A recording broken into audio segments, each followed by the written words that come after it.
Today we're going to be talking about 3 drills that quarterback coaches won't teach you. So this first drill is going to be our shuffle leg lift drill to work on quarterbacks maintaining weight on their back leg and on their backside as they climb up in the pocket. So whenever we throw as a quarterback, you guys, you want your weight to be distributed onto your back leg. You want to almost have it to be like a 70-30% like base, so 70 on the back leg, 30% on the front leg. So you can take that 70% and transfer it to your front foot. And that weight transfer is what allows your hips to rotate. And when you're rotating with your hips, you're going to be a more consistent passer. The problem that a lot of quarterbacks will have is that they step up into the pocket when they get like some type of outside pressure. They step up in the pocket, weight gets super heavy on their front foot. So when they decide to throw, their back leg gets almost left behind, their back hip gets left behind, and they're throwing all arm, which leads to some inconsistency. So this drill works on when we climb up in the pocket, maintaining my weight on my backside so I can be a more consistent passer. So you need a starting point for a cone. I would suggest doing this for about a 10-yard space. Weight's going to be on your back leg, and the rhythm of this is going to be just left, right, pick the front foot up. Left, right, pick the front foot up. And you're going to work that for that entire 10-yard space, because if you get super heavy on the front foot, you won't be able to pick it up. Your weight shifts forward, and then you obviously can't engage your back hip and your back leg in the throw. So I'm going to show you how this drill should look full speed. Again, we step up in the pocket and lift to maintain that weight on my back leg. If my front foot comes off the ground, that means my weight's distributed where it should be. Before we show that drill full speed, fellas, if you are a quarterback or a wide receiver and you would like to train with myself and my staff of coaches this offseason, we're going to be traveling out to 15 different cities across the entire U.S. for 2-day-long QB and wide receiver training camp. So guys, check out that very first link in the description below if you are interested. We're going to be coming out to San Francisco, California. That camp is completely sold out. They'll be heading out to Orlando, Florida. That camp has about 3 spots remaining. They'll be coming out to Phoenix, Arizona, Charlotte, North Carolina, Austin, Texas, all of those camps as well. Probably about 3 to 4 spots left remaining. And then we'll be coming out, you guys, after Austin, Texas, to Seattle, Washington, Chicago, Illinois, Las Vegas, Nevada, Newark, New Jersey, Birmingham, Alabama, Houston, Texas, Boston, Massachusetts.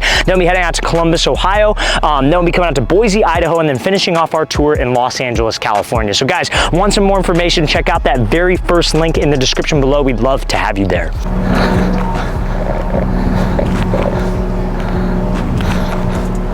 Now this next drill is going to be our drill called the straight jacket drill. So call it the straight jacket drill because your arms are literally like in a straight jacket, like what they put a crazy person in so they can't use their hands. That's essentially how you want to ultimately stand. But this works on your entire throwing sequence as a whole. As a quarterback, you want to think of your throwing sequence, the event in which like things happen that lead to the release of the ball, very similar to like how a baseball player would hit a baseball. It's the same order of like, I guess you could say sequencing. So if I'm hitting a baseball, right, pitcher throws me a pitch, I step to the pitcher, but I keep the bat loaded. I separate my upper body from my lower body. Your lower body steps to the pitcher, your upper body stays back. They call that dissociation. Baseball hitters, quarterbacks, tennis players, golfers, we're all rotational athletes and we all generate power through that dissociation position or dissociation concept. A golfer, he goes back with his shoulders with the club, but his hips stay here, hips fire through, bringing the club through. Baseball player steps, bat stays back, hips bring the bats through. That concept is called torque. Quarterbacks do the exact same thing. So we step with the front foot, bat stays back,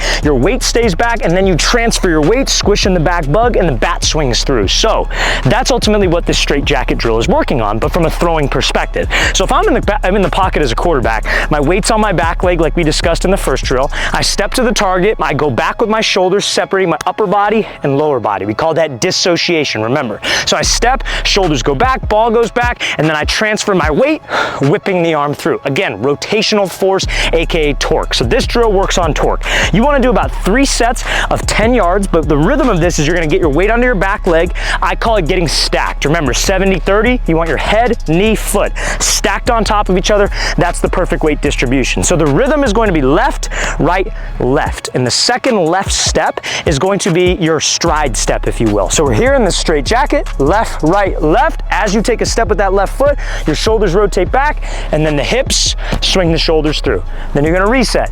Left, right, left.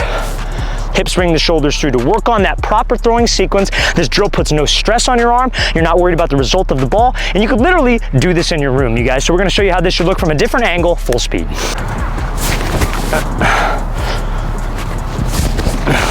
Now, this is another great drill that all quarterbacks need to do, and this is called our no stride drill. So it's a version of that last drill. You remember that straight jacket drill. It works on the same sequence of events that we need, but now we're adding a throw with the ball. So what you're gonna do is you're gonna get in your perfect stacked base. Remember, head, knee, and foot is back, weight is back, so I can transfer that weight. But also, guys, the reason why you wanna keep weight on your back leg is, like, think about that straight jacket drill. When you take a step to the target, or think about like a baseball hitter, when you take a step to the target, that weight should not shift forward. A lot of QBs, what they'll do is they take that step to the front foot, they try to dissociate their upper body from their lower body, but they're like leaning forward when that front foot gets down. So your hip, everything is behind you, guys, and it's just all an arm throw. You wanna be able to step, maintain that weight on your back leg, because when that weight stays back here, you have way more like range of motion to dissociate. So now when your hips go through, that creates more of a whipping effect, aka more torque, more distance, and less pressure off your arm. So this drill puts us in that specific spot. So you're gonna get in this base, head, knee, and foot are stacked. Your front foot is going to be open as if you've already stepped to the target, but you're gonna maintain two hands on the ball. So this forces us to not worry about the stride, I guess you could say. So all you're gonna do, you're gonna rotate back with your shoulders and separate your hands, and as soon as you feel your hands start to separate, you're gonna transfer your weight without moving your front foot. As that's essentially how it should feel, you guys, when we have an actual throw. So I recommend doing about, I would say 20 to 25 reps of this no stride drill. We're gonna show you how this thing should look full speed. Also, fellas, if you are a quarterback and would like a daily workout schedule that you can follow for 2 whole months, check out that second link in the description below for our Elite Quarterback Training Package. What you'll get access to is an 8-week daily workout schedule, Monday, Tuesday, Wednesday, Thursday, etc. We map out every single on-field drill quarterback should do and every single in-gym exercise quarterback should be doing. We give you the exact sets and reps, a video example just like we showed in this video. But guys, give you a ton of value, help your skills improve, so check out that second link in the description below if you're interested.